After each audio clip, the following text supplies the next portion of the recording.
26 अप्रैल जो कि आखिरी दिन तकरीबन बुखारी साहब था जब बैठ सकते थे, बातचीत कर सकते थे। अभी भी हम देख रहे हैं मुस्लिम लीग नून ने पीटीआई के से मुज़ाकरात का जो मामला है वो JUI यानी मौलाना फजल इरफान साहब के पलड़े में जो है वो डाल दिया है। उनका एक रिजिड किस्म का एटीट्यूड हमारे सामने पहले ही है। वो पहले ही हामी नहीं थे कि तहरीक इंसाफ के साथ जो है वो मुज़ाकरात किए जाएँ। तो ये मुज़ाकरात ये होते भी आपको नज़र आ रहे हैं या नहीं आ रहे? देखिए, ये एक तासुर है कि सुप्रीम कोर्ट खुद मजबूर कर रही है तमाम सियासी जमातों को कि आप जाके इमरान खान साहब को मना लें। ये सुप्रीम कोर्ट का काम है। जब सुप्रीम कोर्ट ये कहती है कि आप बैठ जाएं जाके उनसे आपस में तय कर लें तारीख, वही हम भी फाइनल कर देंगे, तो कोर्ट न सिर्फ अपने आप को अंडरमाइन कर रही है बल्कि सुप्रीम कोर्ट का भी तमस्खुर उड़ा रही है। और इस हवाले से इमरान खान साहब को जो लेजिटिमेसी और पावर देने की कोशिश की जा रही है वो किसी के लिए भी काबिल कबूल नहीं है। पार्लियामेंट में आज जो कुछ हुआ है उसके बाद तो मुझे लगता ये है कि अब ये अतमी फैसला हो जाना है कि प्रवेल करेगी सुप्रीम कोर्ट या पार्लियामेंट। जो बिलावल ने आज गुफ्तगू किया है वो हमारे दोस्त हैं खान साहब, वो ब्रेक में हमें बता रहे थे इफ्तिखार खान साहब के, जनाब उसने जो एक जुमला कहा है वो ज़रा दोबारा आप पढ़ भी लें और सुन भी लें। तो हमने सुना वो तो बड़ा खौफनाक जुमला है। उन्होंने कहा कि जनाब ये सुप्रीम कोर्ट को फैसला करना चाहिए कि जजेस जो हैं वो सुप्रीम कोर्ट के जजेस के तौर पर जाने जाएंगे या टाइगर फोर्स के जो अरकान के तौर पर जाने जाएंगे। बहुत खौफनाक बात है, कही जानी चाहिए थी। इसलिए कि जो हम देख रहे हैं कि अदालत चाहे सेशन जज की हो, अदालत चाहे किसी भी सूबे की हाई कोर्ट हो या सुप्रीम कोर्ट हो, मैं तो इस बात पे भी हैरान हूँ कि ऐसा ना हो कि किसी दिन खान साहब अदालत में जाएं और कहें कि मुझे लगता है मेरे पे मुकदमा बनाएगा, उसमें मेरी जमानत ले लें। यार ये क्या कानून के साथ आप कर क्या रहे हैं? ये अदालतें इसलिए होती हैं।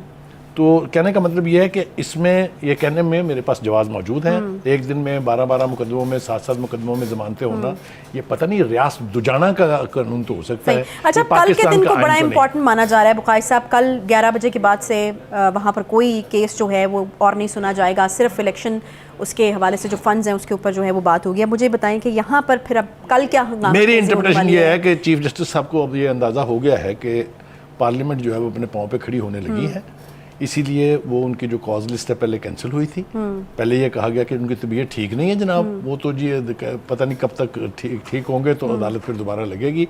मगर फिर एक नई दरफुन तो नहीं आई कि नहीं जनाब वो कल चैम्बर में हेयरिंग करेंगे पहले, और एक एक केस की हेयरिंग करेंगे वो, चूँकि इसी में वो इंटरेस्टेड है। मेरा ख्याल ये है कि अगर ऐसा हुआ तो फिर वो कुछ भी होगा जिसका ख़तरा तो महसूस किया जा रहा है लेकिन पाकिस्तान की तारीख़ में आज तक नहीं हुआ।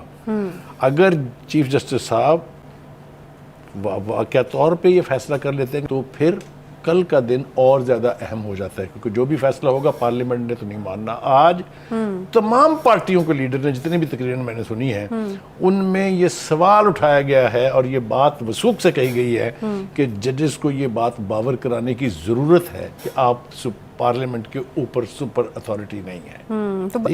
तो ये जो आज सारी कार्रवाई हुई है पार्लियामान के अंदर, ये मेरे ख्याल में एक बड़ा क्लियर मैसेज है। इतना साउंड और इतना क्लियर मैसेज है कि इसके अंदर अब इबाम कोई नहीं है। देखे ना, हद भी तो हो गई ना। एक IG का ट्रांसफर होता है, वो रिट में चला जाता है, उस रिट में बजाय इसके कि वो ये कहते हैं कि जाओ भाई तुम्हारा अपना महकमा है, वहाँ एक तरीकाकार है ट्रांसफ़र होने का और ट्रांसफ़र करने का। आप सेंट्रल पूल जो है फेडरल गवर्नमेंट के पास, ये फैसला उसने करना है। वो तो जो आपने किया सो किया, उसका कैरियर भी बर्बाद किया, उसकी सारी सर्विस का बेड़ा गर्क किया, लेकिन उसमें आपने सुओ मोटो की तजवीज़ दे दी कि जनाब चीफ जस्टिस साहब सुओ मोटो एक्शन लें, ये जो इलेक्शन के हवाले से हो रहा है। आप अंदाज़ा करें ये केड़ा कानून है भाई, ये कौन सा आइन उनको ऐसा करने की इजाज़त देता है। दूसरी बात यह है कि असल तकलीफ़ क्या है? असल तकलीफ़ ये है कि जो एक फ़र्द के अंदर ये इख्तियार था कि वो सुओ मोटो एक्शन ले सकता है किसी भी अहम इशू के ऊपर, उसके बारे में नया कानून पास हो गया है कि अब आप एक नहीं 3 सीनियर जजेस की, जिसमें चीफ जस्टिस साहब खुद भी शामिल हो गए, ठीक है, उनकी कमेटी बनेगी, वो फैसला करेगी कि क्या ये इशू सुओ मोटो लेने के काबिल है या नहीं है। सही है। एक बात उसमें और ये रखी गई कि इसके फैसले जो माजी में हुए में हैं उसके खिलाफ अपील का हक है, विच क्लियरली मीन्स कि इसका बेनिफिट नवाज शरीफ को मिलेगा, इसका बेनिफिट जो है जहांगीर तरीन को मिलेगा, जिनके खिलाफ ये फैसले हुए।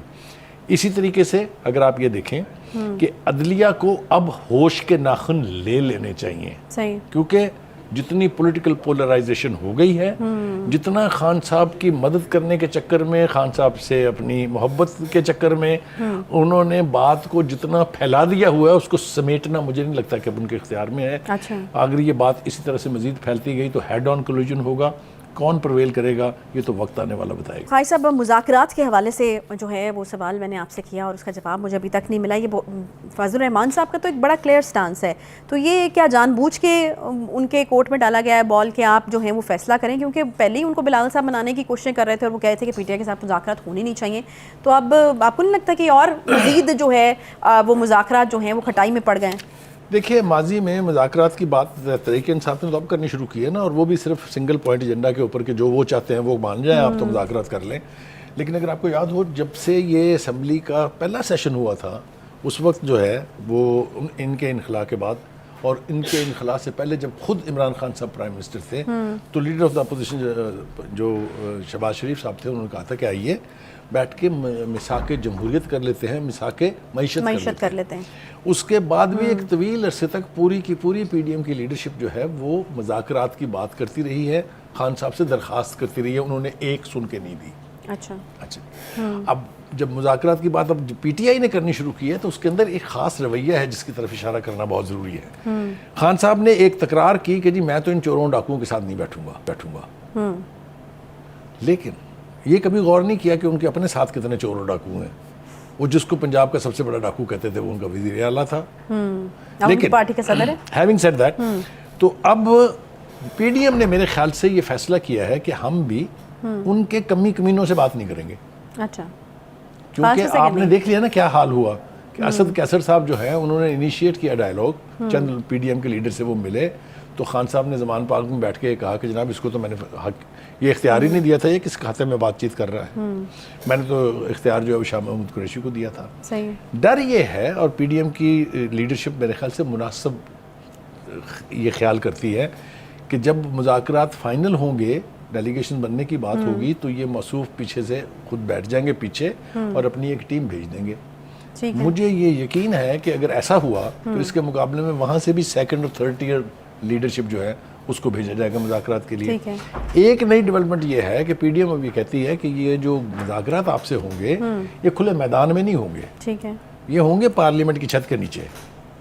पार्लियामेंटी पार्टीज़ के ऊपर मबनी एक कमेटी बनाई जाएगी पीडीएम की तरफ से, उनसे वो बात करेंगे और उन बात भी उन्हीं से करेंगे जो कभी पार्लियामेंट के लीडर रहे हैं या पार्लियामेंट के लीडर रहे हैं। अच्छा, तो ये मतलब उसमें खान साहब की होने वाली शर्त तो नहीं है जो है वो जितने आसान हमें 2 महीने पहले दिखाई देते उसमें खान साहब की होने वाली शर्त तो नहीं है ना, खान साहब किसी को असाइन कर देते हैं, फॉर इंस्टेंस शाह महमूद कुरैशी साहब को ही वो देखें। जो मेरी अंडरस्टैंडिंग है वो ये कि जिस तरह आज पार्लियामेंट में ये तासुर भी मिला और खुद प्राइम मिनिस्टर साहब ने ये कहा भी कि मुज़ाकरात के लिए वो खुद भी बैठने पर आमादा हैं। लेकिन अगर खान साहब ने वही अपना रवैया रखा तो मैं आपको यकीन दिलाता हूँ कि कोई भी फैसला वो उनका वफद वहाँ करके आएगा वो खान साहब ने नहीं मानना। खान साहब ने 2-3 चीज़ें ना मानने का फ़ैसला कर लिया हुआ है। एक तो उन्होंने वो इलेक्शन जिसमें उनको 2/3 मेजॉरिटी ना मिले वो कहते हैं मैं तो नहीं मानूंगा।